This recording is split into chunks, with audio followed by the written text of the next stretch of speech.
Hello everyone. So let's start with the next part of aptitude. It is based on compound interest. Previous video में हमने interest और simple interest basics cover किए थे. अब हम बात करते हैं कंपाउंड इंटरेस्ट की. देखिए, हमने समझा था कि इंटरेस्ट का मतलब होता है extra amount paid by the borrower. तो इंटरेस्ट का फॉर्मूला हमने पढ़ा था a minus P amount minus principal. Whatever extra the borrower is paying that is interest, right. और ये इंटरेस्ट जो होता है ये यूजुअली R% पे डिफाइन होता है कि जितना भी आप पैसा लोगे उसका R% निकालना पड़ेगा, दैट इज पर एनम. ठीक है. और हमने देखा था कि कुछ टाइम पीरियड दिया होता है कि भाई 2 साल में हम पैसा वापस करने वाले हैं या 3 साल में वापस करने वाले हैं. ये हमने बेसिक सिंपल इंटरेस्ट में कवर किए थे. अब हम बात करते हैं कंपाउंड इंटरेस्ट की कि कंपाउंड इंटरेस्ट बेसिकली होता क्या है. कंपाउंड इंटरेस्ट की बात करें तो बेसिकली ये है इंटरेस्ट ऑन इंटरेस्ट. अगर ब्याज पे भी ब्याज लगता है यानी इंटरेस्ट के ऊपर भी इंटरेस्ट देना पड़ता है, that is known as compound interest. Interest on interest. देखिए, बेसिकली हमें पता है कि सपोज मान लेते हैं कि हमने 1,000 रुपए किसी बैंक में डिपॉजिट किए. बैंक वाले बोलते हैं रेट ऑफ इंटरेस्ट है 10% पर एनम 1 साल का. और ये बोला हुआ है कंपाउंडेड एनुअली. इसको हम समझेंगे एग्जैक्टली क्या होता है. और मान लेते हैं टाइम की बात करता है. लेट्स से टाइम आपको दिया हुआ है 3 साल. तो एग्जैक्टली होगा क्या, ध्यान से देखिए. होगा ये कि जो आपने डिपॉजिट किया 1,000, वो 1 साल बाद अमाउंट आफ्टर 1 ईयर वो क्या होगा. जो आपने डिपॉजिट किया वो कहीं नहीं जा रहा, वो 1,000 रुपए ऐसा का ऐसा डिपॉजिटेड है. लेकिन इस पीरियड के दौरान आपको जो 10% का इंटरेस्ट मिलेगा वो आ गया 100 रुपए. यानी अमाउंट आफ्टर 1 ईयर जो है वो कितना बन गया, 11,100. फिर अगर 2 साल की बात करते हैं तो ये जो 1,000 रुपए आपने डिपॉजिट किए थे ये कहीं नहीं जा रहे हैं. जो 100 रुपए एक बार जनरेट हुए थे वो भी कहीं नहीं जा रहे हैं. लेकिन सेकेंड ईयर में इस पीरियड के दौरान जो 1 साल हो गया है इस पे आपको 1,000 रुपए का 10% यानी 100 रुपए और 100 रुपए का भी 10% यानी 10 रुपए, ये सब मिला के आपको इंटरेस्ट मिलेगा. मतलब आपको इंटरेस्ट जो मिल रहा है वो 110 रुपए मिल रहा है, राइट. यानी जो इंटरेस्ट आया था 1 ईयर का उसके ऊपर भी इंटरेस्ट मिला. यानी 100 रुपए जो पहले सा का इंटरेस्ट था उसके ऊपर भी 10% लग गया. इसका मतलब वैल्यू कितनी हो गई, 1210. सिमिलरली अगर हम 3 साल की बात करते हैं तो ये 1,000 रुपए जो जनरेट हुए थे कहीं नहीं, जो डिपॉजिट किए थे कहीं नहीं जा रहे हैं.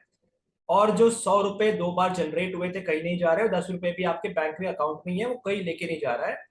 तो इस पीरियड के दौरान आपको 1,000 रुपए का 10% मतलब 100 रुपए, फिर 100 रुपए का 10% 10 रुपए, और फिर ये 100 रुपए का 10% मतलब 10 रुपए, और 10 रुपए का 10% मतलब 1 रुपए. ये सारा कुछ मिल रहा है 1,000, 1,100, 1,200, 1,300, 1,330 एंड 1. तो 1,331. तो एक्चुअली आपका अमाउंट जो है कितना बन गया है, 1,331. तो दिख रहा है कि एवरी ईयर जो वैल्यू है वो बदलते जा रही है पहली चीज, और हमेशा नई वैल्यू पे काउंट हो रहा है. मतलब आप चेक कीजिए, 1,000 पे आपने 10% बढ़ा दिया, इसको 10% बढ़ाया तो कितना आ गया, 1,100 रुपए. अब ये 1,100 का 10% निकाला जाएगा. आपने पढ़ा होगा स्कूल में कि अपडेट होती है वैल्यू, तो 10% निकालेंगे 1,100 का, दैट इज 110. तो ये आ जाएगा 1,210, 110 रुपए जुड़ जाएंगे. और उसके बाद जब 10% और बढ़ाया जाएगा तो कितना आ जाएगा, 1,331. तो आइडिया ये है बहुत सिंपल सा कि अगर हम बात करते हैं एवरी ईयर जो इंटरेस्ट का कैलकुलेशन है वो अपडेटेड वैल्यू पे हो रहा है, वो नई वैल्यू पे हो रहा है, अपडेट हो रही है वैल्यू, है ना. बार बार वैल्यू अपडेट हो रही है और उस अपडेटेड वैल्यू पे हमें निकालना पड़ता है, राइट. तो ये तो हुआ बेसिक. अब फॉर्मूला क्या होता है और फॉर्मूले को लॉजिकली कैसे समझेंगे वो समझते हैं. पहले लॉजिक के बारे में बात करते हैं. देखिए, अभी मुझे पता है कि लेट्स से 1,000 रुपीज थे, मुझे इसको 10% बढ़ाना है. तो हमने मल्टीप्लाइंग फैक्टर पढ़ा था परसेंटेज में कि किसी नंबर को अगर 10% बढ़ाना है तो उसमें आप 1.1 का मल्टीप्लाई कर दीजिए. कैसे निकाला था multiply factor, 1 plus R by 100. R क्या है, जितना भी परसेंटेज है, राइट. तो 10% के लिए 1.1, 20% के लिए 1.2 आता है. अच्छा, ये जो वैल्यू बढ़ चुकी है 1,100. अब मुझे इसको फिर 10% बढ़ाना है. तो कह सकते हैं 1,000 इंटू 1.1 में एक बार और 1.1 कर देंगे मल्टीप्लाई, तो वैल्यू और 10% बढ़ जाएगी. This become 1,210. नेक्स्ट ईयर और बढ़ाना है, सो 1,000 इंटू 1.1 इंटू 1.1, 2 बार तो ऑलरेडी मल्टीप्लाई था, इसमें एक बार और 1.1 का मल्टीप्लाई कर दिया तो वैल्यू कितनी आ गई, 1,331, राइट. तो आपने 1.1 मल्टीप्लाई कर रहे हो. तो बस यही है कि आप देखिए फॉर्मूला आपने जो स्कूल में पढ़ा था और जो लॉजिक है इसके बीच में कनेक्शन है कि अमाउंट आफ्टर 1 ईयर क्या आया, वो आया 1000 इंटू 1.1। अमाउंट आफ्टर 2 ईयर क्या आया, वो आया 1000 इंटू 1.1 का square. Similarly amount after 3 year क्या आया, वो आया 1000 इंटू 1.1 का क्यूब, राइट। तो हो क्या रहा है, एक कांस्टेंट नंबर बार बार मल्टीप्लाई हो रहा है और यही कांस्टेंट को हम के बोल सकते हैं। तो I can say amount after n years is actually p into k to the power n. What is k? K is the multiplying factor जो कि 1 plus r by 100 से निकाला जा सकता है। जो बच्चे परसेंटेज में बहुत क्लियर है, उनको कॉन्सेप्ट बहुत अच्छे से आते हैं, वो डायरेक्टली काउंट कर सकते हैं कि 20% के लिए 1.2, 10% के लिए 1.1, 15% के लिए 1.15, 5% के लिए 1.05। कैसे निकालते हैं? मल्टीप्लाइंग फैक्टर वाला कॉन्सेप्ट का डिस्क्रिप्शन मैंने लिंक पर डाला हुआ है, अगर आपने नहीं देखा है तो लिंक जाके जरूर देख लीजिएगा। ठीक है, तो फॉर्मूला जो आपने स्कूल में पढ़ा था वहां पे के नहीं था, वहां पे के की जगह पे 1 प्लस आर बाय 100 था। मैं लिख देता हूँ, स्कूल में क्या पढ़ा था आपने? स्कूल में पढ़ा था p into 1 plus R by 100 की पावर में n। बात एक ही है, बट मैं यहाँ के यूज करूंगा तो समझ में आ गया कि हम यहाँ पे हम इस टाइप से अमाउंट निकाल सकते हैं। अच्छा, एक और चीज याद रखना है, सिंपल इंटरेस्ट के फॉर्मूले में सिंपल इंटरेस्ट की वैल्यू आती है, इंटरेस्ट की वैल्यू आती है, लेकिन कंपाउंड इंटरेस्ट के फॉर्मूले में अमाउंट आता है ना। ये फॉर्मूला अमाउंट का है। अगर आपको कंपाउंड इंटरेस्ट निकालना पड़ेगा तो कंपाउंड इंटरेस्ट निकालने के लिए आपको सब्ट्रैक्ट करना पड़ेगा principal. Amount minus principal is interest. So amount कितना आया? p into K to the power n minus p। ये फॉर्मूला बनेगा compound interest earn in n years, right. Where K is what? K is the multiplying factor. ठीक है, चलिए अब एक और चीज समझते हैं। इसमें हमने ये देखा था सिंपल इंटरेस्ट की केस में कि सिंपल इंटरेस्ट की केस में एवरी ईयर इंटरेस्ट सेम रहता है, लेकिन कंपाउंड इंटरेस्ट में वैल्यू बढ़ रही है, चेंज हो रही है। मैं दोनों का एग्जांपल लेके समझाता हूँ, ध्यान से देखिएगा। 1000 है, मान लेते हैं प्रिंसिपल, और रेट ऑफ इंटरेस्ट अगर 10% होता तो सिंपल इंटरेस्ट की केस में ये जो 1000 रुपए है, 1 साल बाद 1100 बन जाते, 2 साल बाद 1200 बन जाते, 3 साल बाद 1300 बन जाते, because every year interest same रहता है। हमने पढ़ा हुआ है। कंपाउंड इंटरेस्ट की बात करें तो क्या होगा? जो 1000 था वो 1 साल बाद 1100 बन गया, 2 साल बाद 1210 बन गया 10% पे, और फिर 1331 बन गया। तो यहाँ पे एक इंपॉर्टेंट चीज है नोट करने वाली, वो अब ध्यान से देखिए क्या है। इंपॉर्टेंट चीज ये है कि देखिए, पहले साल का इंटरेस्ट 100 रुपए, क्योंकि वो 1000 रुपए का 10% आया। फिर अगले साल का इंटरेस्ट 110 रुपए, क्योंकि वो 1100 रुपए का 10% आया। अगली बार का इंटरेस्ट 121, हमने 121 ऐड किया बिकॉज वो 1210 का 10% आया। तो आप देख सकते हैं अमाउंट तो 10% बढ़ते ही जा रहा है, because this can be written as 1000 into 1.1, 10% बढ़ गया। फिर I can say 1000 into 1.1 into 1.1 और 10% बढ़ गया ये वैल्यू, राइट। एवरी ईयर बढ़ते जा रहा है। यही चीज इंटरेस्ट में भी हो रही है, ऑब्जर्व कीजिए। तो यहां पे हम ये बोल सकते हैं कि amount and interest both increases by जितना भी रेट ऑफ इंटरेस्ट है r%, amount and interest both increases by r% in successive years when given compound interest वाले केस में आई कैन स्ट्रेट अवे से कि अमाउंट r% बढ़ते जाएगा every year, और जो सक्सेसिव ईयर्स का इंटरेस्ट है, फर्स्ट ईयर का इंटरेस्ट, सेकेंड ईयर का इंटरेस्ट, थर्ड ईयर का इंटरेस्ट, ये भी r% बढ़ते जाएगा। सिंपल इंटरेस्ट में वैल्यू हमेशा सेम रहेगी, कंपाउंड इंटरेस्ट में ये वैल्यू हमेशा बढ़ते जाएगी। ये स्टेटमेंट बहुत काम का है, इसके बेसिस पे कुछ क्वेश्चन फंडामेंटल रूल से ही सॉल्व हो जाते हैं। ये रूल हमारा बहुत काम का है। ठीक है, चलिए हमने एक और चीज पढ़ी थी। सिंपल इंटरेस्ट में एपी चलता है, अरिथमेटिक प्रोग्रेशन। आपको याद होगा मैंने बताया था कि अमाउंट जो होता है सिंपल इंटरेस्ट में एपी फॉलो करता है, अरिथमेटिक प्रोग्रेशन, और कंपाउंड इंटरेस्ट में जो होगा वो ज्योमेट्रिक प्रोग्रेशन फॉलो होगा, बिकॉज वहां पे कांस्टेंट नंबर मल्टीप्लाई हो रहा है। ध्यान से देखिए क्या क्या मतलब इसका। मतलब ये सपोज मान लेते हैं, देखिए ध्यान से, यहाँ पे सिंपल की बात करते हैं। ये 1000 अगर आपका पी था तो 1 साल बाद क्या आया? पी प्लस आई, 1 साल का इंटरेस्ट। 2 साल बाद के बाद क्या आया? पी प्लस 2i, 2 साल का interest. And p plus 3i, every year interest is same. तो आप देख सकते हैं ये p है, फिर p प्लस आई, फिर p प्लस 2i, फिर p plus 3i, every year हम ऐड करते जा रहे हैं कुछ कांस्टेंट नंबर, दैट्स वाई ये AP होता है। पढ़ा होगा आपने, नहीं पढ़ा तो याद रखिएगा, जब हम कांस्टेंट नंबर ऐड करते हैं और एक सीरीज बन रही होती है उसे हम अरिथमेटिक प्रोग्रेशन बोलते हैं। And when you multiply something, जैसे मैंने 1.1 का मल्टीप्लाई किया तो 1100 आ गया, फिर 1.1 का मल्टीप्लाई किया तो 1210 आ गया, फिर मल्टीप्लाई बाय 1.1 किया तो 1331 आ गया। This is known as geometric progression. याद रखिएगा कि अमाउंट जो होता है, amount in compound interest form a geometric progression. जरूरत पड़ने पे हम निकाल सकते हैं, याद रखिएगा। ठीक है, मतलब ये P है, फिर पी के हो गया, फिर पी के स्क्वायर हो गया, फिर पी के क्यूब हो गया, एंड सो ऑन। ठीक है, तो जरूरत पड़ने पे हम इसके रूल्स कभी लगाने पड़े तो हम लगा लेंगे। ठीक है, तो ये हो गया आपका बेसिकली कंपाउंड इंटरेस्ट। फॉर्मूला आपको ऑलरेडी क्लियर है। फॉर्मूला आपका हो गया अमाउंट का P into K to the power n, ये आपका अमाउंट हो गया। ठीक है, और अगर आपको इंटरेस्ट निकालना है तो आप कर देंगे सब्ट्रैक्ट। ठीक है, तो अगर आपको कंपाउंड इंटरेस्ट की वैल्यू फाइंड करनी है, compound interest is P K to the power n minus P।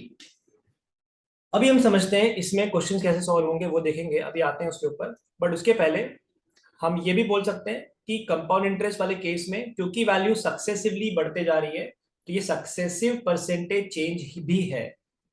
मतलब ये कि अगर रेट ऑफ इंटरेस्ट 10% है और टाइम अगर 2 years है, सिंपल इंटरेस्ट की केस में मैं ये बोल सकता हूं कि 1 साल का 10% तो 2 साल का इफेक्टिवली 20%। कंपाउंड इंटरेस्ट में जो होगा ये सक्सेसिव परसेंटेज चेंज है, इसलिए डायरेक्टली 20 नहीं बोल सकते। 10% बढ़ाया और फिर 10% बढ़ाया, मतलब कि 1.21 21% बढ़ाया। ठीक है, ये सक्सेसिव परसेंटेज चेंज पढ़ा होगा आपने। तो ये सक्सेसिव परसेंटेज चेंज फॉलो करता है compound interest, simple interest normal percentage follow करता है। चलिए इसमें एक और कॉन्सेप्ट की बात करते हैं और धीरे बाद इसके बाद हम क्वेश्चन करना शुरू करेंगे। इसमें कॉन्सेप्ट आता है, इसको हम बोलते हैं कंपाउंडेड एनुअली। कंपाउंडेड एनुअली, इसका मतलब क्या होता है कि आप इंटरेस्ट का कैलकुलेशन एवरी ईयर कर रहे हो, एवरी ईयर यानी एक एक साल में कर रहे हो। ये भी पॉसिबल है कि कंपाउंडेड जो हो वो हाफ ईयरली हो, तो कंपाउंडेड हाफ ईयरली यानी आप इंटरेस्ट का कैलकुलेशन हर 6 महीने में कर रहे हो और वैल्यू अपडेट हो रही है, एवरी 6 मंथ में इंटरेस्ट कैलकुलेट किया जाता है। ये भी पॉसिबल है कि कंपाउंडेड क्वार्टरली दिया हो। तो इनमें करना क्या होगा वो समझते हैं। देखिए होगा ये कि सपोज मान लेते हैं आप साल साल के एंड में काउंट कर रहे हो, तो इसका फर्क क्या पड़ता है। देखिए हमें प्रिंसिपल दिया होता है, हमें रेट ऑफ इंटरेस्ट दिया होता है R% पर एनम, है ना, ये पर एनम मतलब एक साल का। तो यहाँ पे जो अमाउंट का फॉर्मूला होता है वो होता है P इंटू 1+R/100 की पावर में n, और we can say straight away K की पावर में n। लेकिन जब हाफ ईयरली आएगा ना तो होगा क्या, होगा ये कि एवरी 6 मंथ में काउंट होगा। इसका मतलब ये हुआ कि अगर एक साल में 2 बार काउंट कर रहे हो, क्योंकि हर 6 महीने में काउंट कर रहे हो, तो 2 साल में 4 बार काउंट करोगे, 4 साल में 8 बार काउंट करोगे, टाइम डबल हो जाएगा।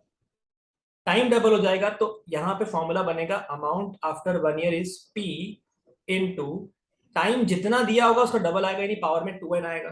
कंपाउंडिंग डबल बार होगी। लेकिन ये जो रेट दिया होता है नहीं तो साल भर का दिया होता है, इसलिए हम R/200 करेंगे, क्योंकि ये तो एक साल का R% है, तो कितना हुआ 6 महीने का R/2, है ना। एग्जाम्पल में बोलता हूँ 20% साल का है, तो कितना हुआ 6 महीने का 10%। राइट, तो ये कंपाउंडिंग में क्या होता है, हाफ ईयरली में रेट आधा हो जाता है, टाइम डबल हो जाता है। कंपाउंडेड क्वार्टरली की बात करें तो क्या होगा, तो आपको पता है इसका फॉर्मूला क्या होगा कि आप एवरी क्वार्टर में काउंट करते हो, क्वार्टर होते हैं 4। तो अगर आपको 20% पर एनम दिया है तो आप डिवाइड करेंगे 4 से, क्योंकि आपको क्वार्टर का निकालना है, क्वार्टर होते हैं 4 साल में, है ना। तो फॉर्मूला क्या होगा, P इंटू टाइम जो भी होगा वो 4 गुना हो जाएगा, क्योंकि आप एक साल में 4 बार काउंट करोगे, और रेट जो भी होगा वो 1/4 हो जाएगा, तो R/400। अब अगर आप के वाली मेथड से करना चाहोगे तो हम रेट को पहले ही हाफ या 1/4 कर देंगे, डिपेंडिंग ऑन कि वो क्वार्टरली या हाफ ईयरली क्या दिया है। एग्जाम्पल, मैंने बोला प्रिंसिपल दिया है 12,000 रुपए, रेट दिया हुआ है मान लेते हैं 12%। बोला बताइए 2 साल के बाद क्या वैल्यू बनेगी। तो वैल्यू काउंट नहीं कर रहे हैं फिलहाल, पर फॉर्मूला क्या लिखेंगे ध्यान से देखिए। तो आ जाएगा 12,000 into K to the power N. अब क्योंकि कंपाउंडिंग हाफ ईयरली है तो 4 बार आएगा, क्योंकि पूरे साल का दिया हुआ है 12%, तो 6 महीना कितना हुआ 6%, तो आई विल राइट 1.06 की पावर 4, राइट। और सिमिलरली क्वार्टरली दिया होता तो उसके हिसाब से मैं डिवाइड बाय 4 कर लेता। तो ये क्वेश्चन थोड़े हम बाद में करेंगे, पहले हम समझते हैं फंडामेंटल क्वेश्चन कि कंपाउंड इंटरेस्ट कैसे काउंट करना है और उनके क्वेश्चंस किस तरीके से हम देख सकते हैं। तो यहाँ पे सबसे पहला एग्जांपल है बहुत बेसिक, इसको हम डायरेक्ट फॉर्मूले से भी समझेंगे और शॉर्टकट से भी समझेंगे। बोला if the compound interest on certain sum at 10%, तो रेट ऑफ इंटरेस्ट दे दिया 10% फॉर 2 years, टाइम दे दिया 2 year, is ₹420, compound interest is 420। So compound interest की वैल्यू दी हुई है आपको 420 रुपए, रेट दिया हुआ है 10%, टाइम दिया है 2 साल, बोला है फाइंड दी सम, प्रिंसिपल क्या था, पी ढूंढना है। तो let's go first of all by the formula method, formula लगाते हैं। हमें पता है कंपाउंड इंटरेस्ट का जो फॉर्मूला होता है, compound interest after N year, that is P K to the power N minus P, where K is what, K is 1 + r/100। तो रेट अगर आपका 10% है तो 1 + r/100 कितना बन गया 1.1। तो मैं लिख सकता हूँ 420 इज इक्वल्स टू, प्रिंसिपल हमें निकालना है, कॉमन निकाल लिया हो मैंने, के टू दी पावर एन मतलब 1.1 का स्क्वायर क्योंकि 2 साल है, -1। So I get 420 is equals to P into 1.21 -1। This give me 0.21 into p is 420, or I can say p is what, 420 divided by 0.21, which I can say 420 into 100 divided by 21, 1s and 20s, this give you 20 into 100, that is 2000। 2000 रुपए का principal रहा होगा। Question करने का पहला approach फॉर्मूले से आपने सॉल्व कर लिया। डू नॉट कंफ्यूज कि 1 + r/100 क्यों नहीं लिख रहे, अगर आपको वो ठीक लग रहा है वो लिख लीजिए, पर मैं यूजुअली के यूज करूंगा बिकॉज बार बार इतना बड़ा फैक्टर क्यों लिखने का है। अब दूसरा अप्रोच पे आते हैं, डायरेक्ट लगाते हैं शॉर्टकट मेथड कि प्रिंसिपल अगर 100 रुपए होता तो 1 साल बाद 10% पे 110 बन जाता और 2 साल बाद 121 बन जाता, क्योंकि 10% अब 110 में मिलेगा। तो ऐसा बोल सकते हैं प्रिंसिपल 100 रुपए होता तो 10% पे 2 साल में जो कंपाउंड इंटरेस्ट जनरेट होता वो 21 रुपए होता, बट एक्चुअली 420 है, यानी कि 20 टाइम्स है। दिख रहा है ना, 21 का 20 टाइम्स है ये। तो आप यहां पर भी कर दीजिए 20 टाइम्स, तो आंसर कितना आ जाएगा 2000 रुपए। Question solve. फॉर्मूले की जरूरत क्या है आपको, है ना, डायरेक्टली भी कर सकते हैं, successive percentage change. Let's take second example. It says if 4000 is lent at 10%, तो 4000 रुपए हमने किसी को उधार दिए हैं 10% पे, इंटरेस्ट बीइंग कंपाउंडेड एनुअली, ठीक है, एवरी ईयर इंटरेस्ट काउंट करते हो। Find the interest for the 4th year, तो कंपाउंड इंटरेस्ट चौथे साल का कितना आएगा। देखिए क्वेश्चन करने के दो तरीके हैं मेरे पास। सबसे पहले पी हो गया, तो अमाउंट आफ्टर 1 क्या होगा, 1 ईयर, वो पी के होगा। अमाउंट आफ्टर 2 ईयर क्या होगा, वो पी के की पावर स्क्वायर होगा। अमाउंट आफ्टर 3 ईयर क्या होगा, वो पी के का क्यूब होगा। और अमाउंट आफ्टर 4 ईयर क्या होगा, वो पी के की पावर 4 होगा। अब ध्यान से देखिए, जो पी के और पी का जो डिफरेंस होगा ये हमारा फर्स्ट ईयर का इंटरेस्ट होगा। पी के स्क्वायर और पी के जो होगा वो हमारा सेकेंड ईयर का इंटरेस्ट होगा। पी के क्यूब और पी के स्क्वायर का जो डिफरेंस होगा वो हमारे तीसरे साल थर्ड ईयर का इंटरेस्ट होगा। और पी के की पावर 4 और पी के क्यूब का जो डिफरेंस होगा वो चौथे साल का इंटरेस्ट होगा। तो हमें चौथे साल का पूछा है, मतलब हमें बोला है कि पी के की पावर 4 माइनस पी के क्यूब की वैल्यू क्या आएगी। प्रिंसिपल पता है, रेट पता है, यानी वैल्यू डालनी सीधे सीधे। क्वेश्चन करने का मेन मोटिव ये नहीं है कि हम इसको कैसे कर रहे हैं, मेन मोटिव ये है कि आप एक काम कीजिए, इसको लॉजिकली करेंगे जल्दी आंसर आएगा। देखिए फिलहाल तो आ रहा है 1.1 की पावर 4 माइनस 1.1 का क्यूब, जिसमें से मैं और चाहूँ तो कॉमन निकाल सकता हूँ। आई कैन टेक 1.1 का क्यूब कॉमन, और प्रिंसिपल हो गया आपका 4000, 1.1 का क्यूब मैंने कॉमन निकाल लिया, तो आपको ब्रैकेट में मिलेगा 1.1 -1, दैट इज 0.1, राइट। तो आपको मिल जाएगा 400, क्योंकि वो 0.1 का मल्टीप्लाई जब 400 में होगा तो ये क्या बन जाएगा 400। और 1.1 का क्यूब होता है 1.331, सो इफ यू मल्टीप्लाई आपको मिल जाएगा 4 इंटू 133.1। व्हेन यू मल्टीप्लाई तो आपको मिलता है 4 4 three 12 carry over 1 12 plus 1 13 carry over 532.4 rupees. Question करने का एक अप्रोच, ये करने की जरूरत नहीं है आपको।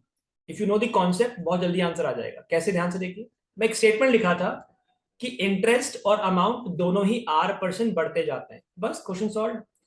बताइए पहले साल का इंटरेस्ट कितना मिलेगा? 10% ऑफ 4000 यानी कि 400 रुपए। तो सेकेंड ईयर का जो इंटरेस्ट होगा वो R% बढ़ चुका होगा, यानी 440 हो जाएगा 10% बढ़ने के बाद। थर्ड ईयर का जो इंटरेस्ट होगा वो और 10% बढ़ जाएगा, यानी 44 रुपीज इसमें ऐड हो जाएंगे, यानी अगले साल आपको 484 मिलने वाले हैं। क्योंकि इंटरेस्ट हमेशा R% बढ़ता जाएगा बढ़ता जाएगा बढ़ता जाएगा। तो पहले 40 रुपए बढ़ जाएगा, तो सेकेंड ईयर में 440 इंटरेस्ट जनरेट होगा।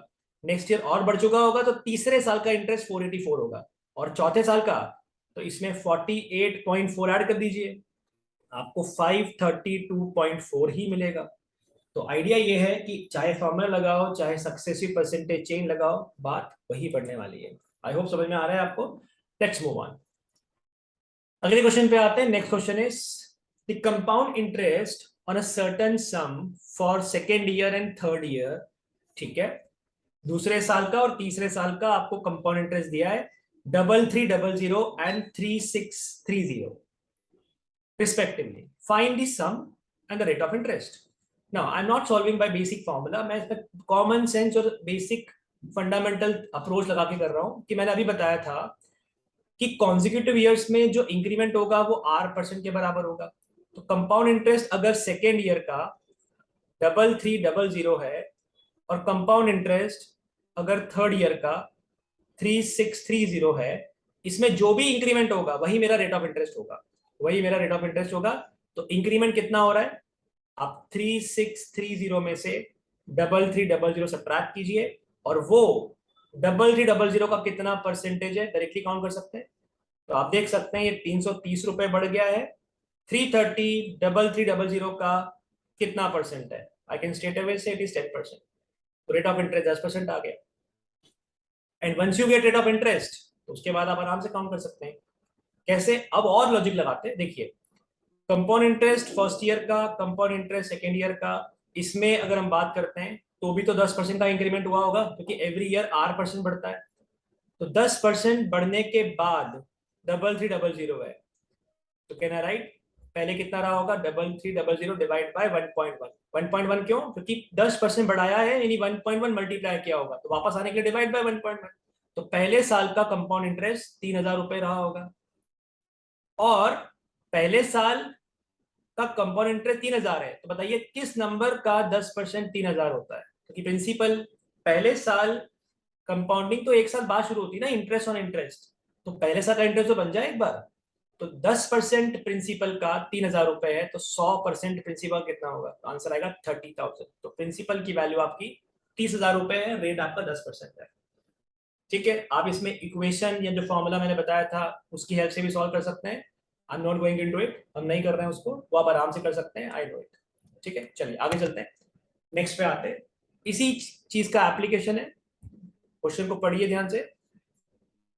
The compound interest on certain some for third year and fourth year. Similar question, तीसरा साल, दूसरे साल, sorry third year and fourth year, तीसरे साल और चौथे साल की वैल्यू दी है, रेट पूछा है। तो अभी तो बताया कि जितना भी इंक्रीमेंट होता है वही रेट ऑफ इंटरेस्ट होता है। तो कोई वैल्यू 1815 से 1905.75 पहुंच गई है, तो इंक्रीमेंट कितना हुआ ये पूछा है। तो आप डायरेक्टली से ट्रैक कर लीजिए। ठीक है, इसको माइनस करेंगे तो आ जाएगा 0.75, यहाँ आ जाएगा 0, उसके बाद 10 में से गया तो 9 मिलेगा, और यहाँ आ जाएगा आपका 00, राइट 90.75। अभी 90.75 जो है वो 1815 का कितना परसेंट है ये पूछा है। देखिए अगर मैं 10% निकालता हूं तो वो आएगा 181.5। तो 5% कितना होगा? If you do half of it तो आ जाएगा 90.75। दैट्स इट, वही तो है ये। दैट मींस हम स्ट्रेट अवे बोल सकते हैं कि रेट ऑफ इंटरेस्ट कितना रहा होगा आपका? 5%, क्योंकि दो कॉन्जिक्यूटिव ईयर्स में जो इंटरेस्ट में इंक्रीमेंट हो रहा है वही 5% है, इसका मतलब वही रेट ऑफ इंटरेस्ट रहा होगा। चलिए आगे चलते हैं, नेक्स्ट ईयर बात करते हैं। Next question is the compound interest for third year, compound interest for third year, ये आपको दिया है 1000 रुपए।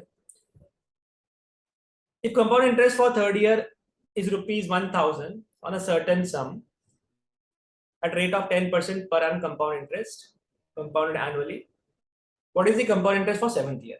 Similar variety, तीसरे साल का पता है, चौथे साल का 10% बढ़ चुका होगा, अगले साल का और 10% बढ़ चुका होगा, तो fourth year, fifth year, sixth year के लिए और 10% बढ़ा देंगे और सेवंथ ईयर के लिए और 10% बढ़ा देंगे। तुरंत काउंट कर सकते हैं, यस, बहुत आसानी से।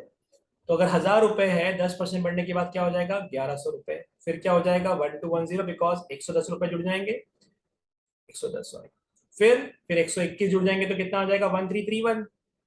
और अब आने वाला है सातवें साल का, तो 133.1 ऐड कर दीजिए, सो 1464.1, दैट्स योर आंसर। तो सेवेंथ ईयर का जो इंटरेस्ट आएगा वो 1464.1 आ जाएगा। ठीक है, तो बड़ी पावरफुल स्टेटमेंट है, उसका यूज हमने देखा 2-3 क्वेश्चन पे। अब वैरायटी चेंज करता है, let's move on. A question says a sum was lent at compound interest. Sorry, a sum was lent at certain rate of compound interest. It amounted to, okay, amount दिया हुआ है, it amounted to 15,600 at the end of fourth year. तो amount after 4 year दिया हुआ है 15,600 and amounted to 18,720 at the end of 8 years. तो 18,720 रुपए हो गया at the end of 8 year. Find the sum, sum की वैल्यू बताइए। तो एक्चुअली दिया क्या है, आपको ध्यान से देखिए, आपको दिया हुआ है P K to the power 4, ये दिया हुआ है 15,600, P K to the power 8 दिया हुआ है 18,720। पूछा क्या है, पूछा है पी क्या होगा, पी पूछा हुआ है, पी के की पावर 4 दिया हुआ है, पी के की पावर 8 दिया हुआ है। आप केयरफुली ऑब्जर्व करें अगर, तो आपको ये मालूम पड़ रहा होगा कि अगर आपने इसमें के टू दी पावर 4 मल्टीप्लाई कर दिया पीके की पावर 4 में, तो आपको पीके की पावर 8 मिल जाएगा। सेम मल्टीप्लाई अगर आपने यहां पे किया तो आपको पीके की पावर 4 मिल जाएगा। यदि रेशियो सेम होना चाहिए, आप देख सकते हैं, तो आप रेशियो का कॉन्सेप्ट लगा के भी इसको सॉल्व कर सकते हो और वही हमारा आंसर आ जाएगा कि P K to the power 4 divided by P जो आएगा, that should be equal to P K की power 8 divide by P K की पावर 4 आना चाहिए। I hope that's okay. तो आई कैन से जो पी का वैल्यू आएगा वो P K to the power 4 का whole square divided by P K की पावर 8 आ जाएगा। ठीक है, अगर आपके पास कैलकुलेटर अलाउड है, आप जीआरई स्टूडेंट हैं, तो आप तुरंत ये कर सकते हैं इसको यूज करके। मैं इसमें फंडामेंटल अप्रोच लगा रहा हूँ, परसेंटेज का एप्लीकेशन। ठीक है, कैसे यूज करूंगा ध्यान से देखिए। परसेंटेज का एप्लीकेशन कैसे लगाऊंगा, बहुत केयरफुल देखिएगा। 15,600 से अगर 18,720 कोई वैल्यू जा रही है तो कितना इंक्रीमेंट हो रहा है ये निकाल लेते हैं। सो इफ यू सब्ट्रैक्ट करते हैं, 18,720, जीरो हटा दिया मैंने फिलहाल सब्ट्रैक्ट करने के लिए, सब्ट्रैक्ट किया तो ये आ गया 21 और यहाँ पे आ जाएगा 5 6 7 8 312, मतलब ये इंक्रीमेंट हो रहा है 3120 का। आप देखें तो 3120 15,600 का 20% है। क्वेश्चन सॉल्व हो गया। क्वेश्चन सॉल्व कैसे हो गया, आप ध्यान से देखिए, 20% बढ़ने के बाद वैल्यू 18,720 हो गई है। तो वही वैल्यू 20% बढ़ने के बाद, यानी पी को अगर 20% बढ़ाएंगे तो क्या मिलना चाहिए, 15,600। 20% मतलब 1.2 का मल्टीप्लाई, इसका मतलब है ये मालूम पड़ गया के टू दी पावर 4 मेरा 1.2 है। तो पी के की पावर 4 से अगर मुझे पी निकालना है तो I have to simply divide by 1.2। Right, आपको समझ में आ रहा है क्या कर रहा हूं मैं। पी में अगर मैं के की पावर 4 का मल्टीप्लाई कर दूंगा तो पी के की पावर 4 आ जाएगा, और के की पावर 4 की वैल्यू 1.2 है। तो अगर पी इंटू के की पावर 4 की वैल्यू पता है 15,600, इफ यू डिवाइड बाय 1.2 तो पी मिल जाएगा ना। तो पी का वैल्यू क्या आ जाएगा, 12 1 12, 36, 12 3 36, 13,000 इज द प्रिंसिपल। प्रिंसिपल की वैल्यू 13,000 रुपए रही होगी। ठीक है, तो इस तरीके से क्वेश्चन सॉल्व हो जाएगा। आप इसको डिवाइड करके रेशियो वाला कंसेप्ट भी लगा सकते थे कि आपने डिवाइड किया, k रेज़ टू 4 निकाला, फिर वापस पुट कर दिया, एक ही बात पढ़ने वाली है। Is it okay. और दूसरी चीज, अगर आपको ये मालूम पड़ रहा है कि P पी के की पावर 4 और पी के की पावर 8 ये ज्योमेट्रिक प्रोग्रेशन है, तो हम ये भी बोल सकते हैं पी के की पावर 4 का whole square is equal to P into K raise to 8, है ना। B square equal to A C, ये भी कॉन्सेप्ट लग सकता है, अगर आप इसमें थ्रू है कॉन्सेप्ट में ये लगा के देखिएगा। चलिए, तो ये तो आपके हुए फंडामेंटल इस टाइप से। अब इसी को क्वेश्चन देख सकते हैं थोड़ा सा एडवांस, किसमें क्या लिखा हुआ है। क्वेश्चन में दिया है Prasad invested 34,000, part of it in scheme A at 20% and rest in the scheme B at 60%, ठीक है, both at compound interest. If after 2 years the amount in scheme A is 9 times that in scheme B, how much was invested in scheme B? हुआ ये कि 34,000 दो part में divide किया गया, मान लेते हैं x और y। पहला वाला दिया गया 20% पे 2 साल के लिए, और दूसरा वाला दिया गया 60%, वो भी 2 साल के लिए, 2 years, दोनों ही 2 साल की बात करता है। कंपाउंड इंटरेस्ट के हिसाब से मल्टीप्लाइंग फैक्टर 20% का 1.2 बनेगा और 60% के लिए 1.6 बनेगा। तो x जो था वो क्या बन जाएगा, x इंटू 1.2 का स्क्वायर, और जो y था वो क्या बन जाएगा, वो बन जाएगा y इंटू 1.6 का होल स्क्वायर। और ये भी बोला हुआ है कि जो अमाउंट है, यानी जो amount in the scheme number 1 यानी x इंटू 1.2 का स्क्वायर, वो 9 टाइम्स है अमाउंट इन स्कीम बी का। सो x इंटू 1.2 का square is 9 times of y into 1.6 का स्क्वायर। तो मुझे x और y का रेशियो निकालना है। सो x और y का रेशियो क्या आ जाएगा, x और y का रेशियो आ जाएगा 9 इंटू 1.6 अपॉन 1.2 का होल स्क्वायर। बात तो एक ही है। 9 इंटू 16 अपॉन 12 को कैंसिल किया मैंने 4 से, तो 4/3 यानी 16 अपॉन 9। सो मुझे ये मालूम पड़ गया बच्चों कि x और y का जो रेशियो आएगा वो 16/1 का है। तो जो पैसे का इन्वेस्टमेंट किया था वो 16:1 के रेशियो में किया था, राइट। तो इसी कॉन्सेप्ट से अगर मैं इसको डिवाइड कर लेता हूँ, सपोज कि 34,000 को अगर मुझे 16:1 के रेशियो में बांटना है, तो एक तरफ 16 पार्ट, एक तरफ एक पार्ट, टोटल मिला के 17 पार्ट। 34,000 के 17 पार्ट करूंगा तो एक पार्ट की वैल्यू 2,000 रुपए आएगी। सो 2,000 रुपए स्कीम बी में डाले थे, 32,000 आपने स्कीम ए में डाले थे, दैट्स योर आंसर, राइट। तो इस तरीके से क्वेश्चन को आप सॉल्व कर सकते हैं using basic concept of compound interest and basic concept of ratio, ठीक है। ऑलराइट, नेक्स्ट वैरायटी पे आते हैं, a very important variety. It says a sum of money becomes 4 times of itself in 8 years। कुछ पैसा था वो 8 गुना हो गया 4 साल में, सॉरी 4 टाइम्स हो गया 8 years में, 4 टाइम्स 4 गुना 8 साल में। In how many years the same sum will become 16 times of itself, ठीक है। तो हुआ क्या है कि हमने P डिपॉजिट किया था और ये 4P बन गया, लग गए हैं 8 साल, टाइम दे दिया 8 साल। और बोला ये P जो है ये 16P कब बनेगा ये पूछिए, ये बताइए। तो क्वेश्चन करने की शॉर्टकट भी है, शॉर्टकट पे थोड़ी देर में आता हूं, पहले इसको लॉजिकली समझते हैं। Amount is equals to principal into K to the power n, और के कौन है पता नहीं, लेकिन टाइम तो 8 साल है, तो P से P कट हो गया, मतलब k रेस टू 8 की वैल्यू 4 आ गई।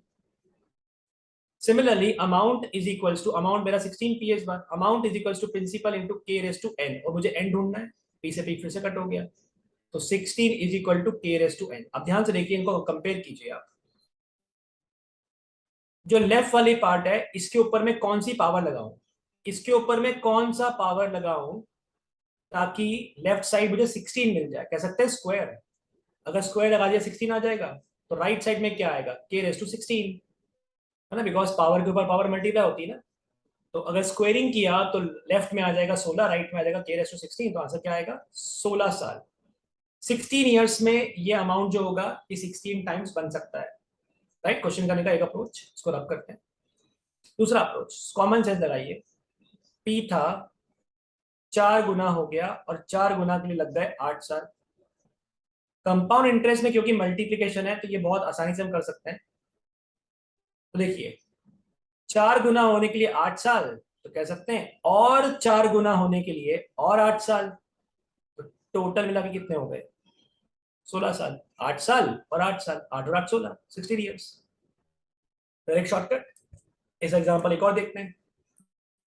बोला if a sum of money double itself in 6 years, double हो गया 6 साल में, in how many years it will become 8 times. 8 गुना कब होगा? अगर ये सिंपल इंटरेस्ट है और अगर ये कंपाउंड इंटरेस्ट है।